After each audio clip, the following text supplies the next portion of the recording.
Good morning.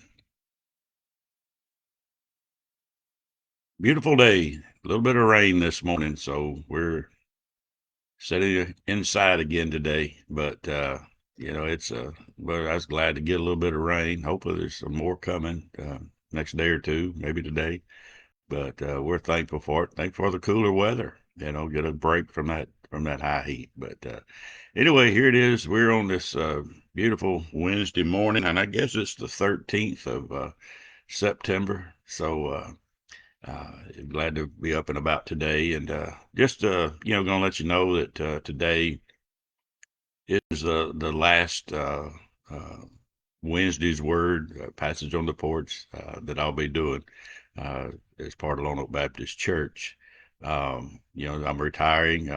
This Sunday will be my last Sunday preaching at the church, and so we're excited about that, but don't know what all the future holds.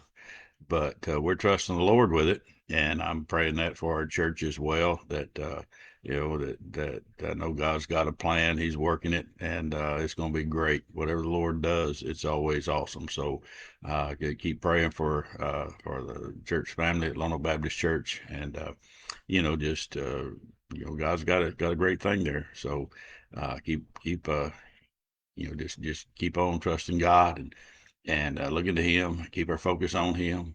And that's true for all of us, always, every day.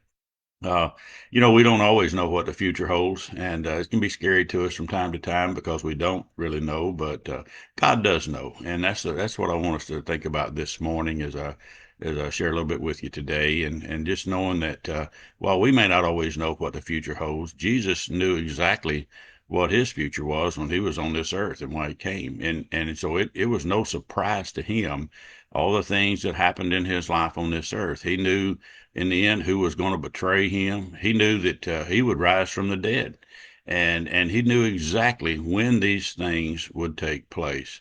So, in a passage this morning in Matthew's Gospel, chapter 16, and specifically verse 21, Jesus began to tell his disciples what he was facing. In fact, my Bible reads it this way. It says, "From that time, Jesus began to show to his disciples that he must go to Jerusalem and suffer many things from the elders and chief priests and scribes and be killed and be raised the third day." He told his disciples he's preparing them for what was going to be happening to him.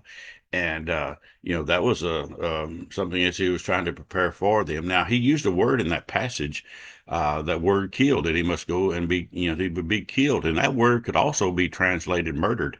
It's that type of word. Well, if you read down in the next verse, in verse 22, we see old Peter had a hard time that Jesus could be saying that kind of thing. In fact, he says, "Then Peter took him aside and began to rebuke him, saying, Far be it from you, Lord, this shall not happen to you." So here was Peter, he he just couldn't believe this was going to happen. Now it was, commendable for Peter as he was truly concerned about what was going to happen to Jesus, but the whole thing is he was just missing the point about what Jesus was trying to say, and really he went too far when he took Jesus aside and began to rebuke him. Another word for that is reprimand Jesus. And in fact, he said to him in that verse, like he said, he says, "Far be it from you, Lord, this shall not happen to you." And so he was beginning to get on to him, and that word for rebuking or reprimanding carries the idea of somebody in a position of authority rebuking or reprimanding a subordinate. Now think about that. Here was Peter with the idea that he was kind of over. He was had the authority over Jesus in a sense, in his way of thinking. I don't know if he meant it that way, but that's kind of the way it happened.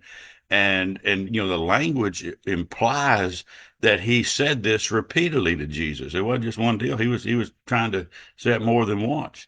And just if you think about that for a minute, Jesus just made that statement about his impending suffering and his death, and obviously he was in anguish over that.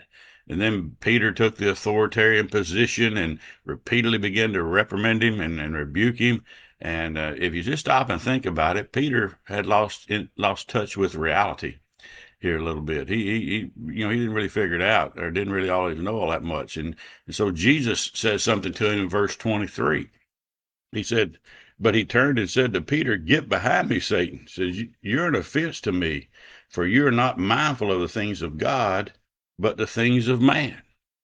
He got on it pretty good. He said, "Listen, get away from me, Satan." He said, "Man, you're a trap for me. You're dangerous." He said, "You're seeing things merely from a human point of view and not from God's." And that's generally what we do oftentimes is we look at things oftentimes from a human point of view, and we don't take into account God's view. God is in control. He knows what he's doing. We got to love a guy like Peter, though. He's Peter just flat out human. You know what I mean? He's human through and through. And he said what many of us would have said in that same situation, or at least thought about saying that.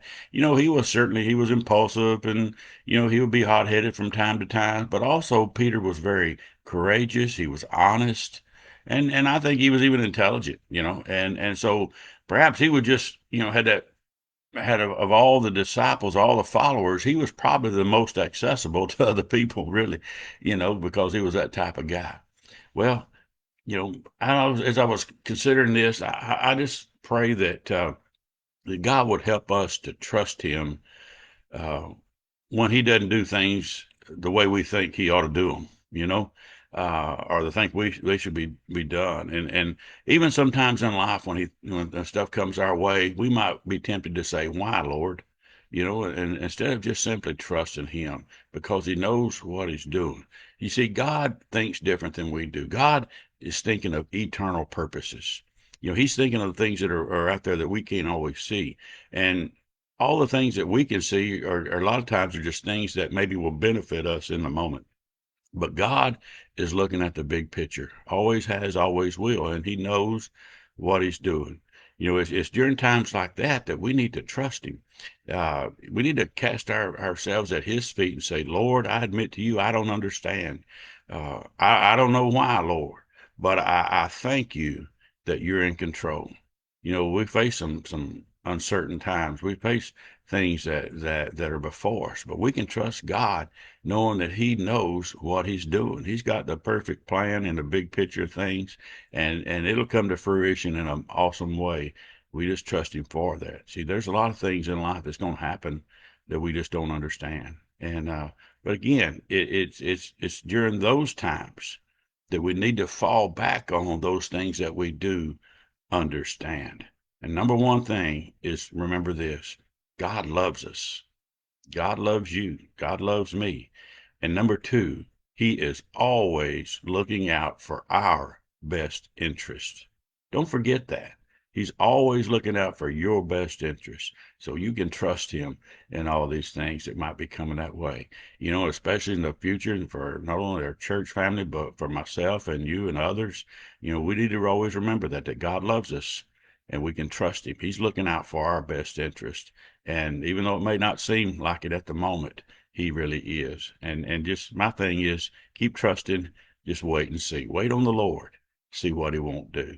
Hey, I just want to thank you so much for these last few years. I think about 3.5 years we've been doing this passage on the porch, and I was trying to reflect and think, and I think I only missed maybe one Wednesday doing this, and this was back in June when I was kind of taking my sabbatical for a week or two, and I missed that one week that I know of. But it's been a blessing, and to me, I hope it's been a blessing to you. And I won't be doing this from the church page anymore, but probably on my personal Facebook page. If I continue to use Facebook, I'll probably do something from time to time, but that's just I'm gonna still keep doing stuff for the Lord, no matter what and where, and just looking forward to some refreshing spiritually for now. And I really need that. And I thank the Lord for giving me this privilege and this opportunity. Hey, don't forget, we're still having church this Sunday morning, 9:30, worship 10:45. I think we're having a dinner on the grounds this Sunday as well. So I invite you to come, bring a friend, invite your neighbors. Y'all come worship with us for our glorious days. We give God honor and praise and glory for all things and just look to him in these days to come. We also have church tonight at 6 o'clock as well. And so we'd love to see you there too. I hope your day is truly blessed. Thank you so much for allowing me to be a part of your lives these last few years on this particular venue. And just to keep trusting, keep looking to the Lord. And I know things are going to be awesome when we do that. God bless each one of you. Thank you so much. Love you. Bye bye.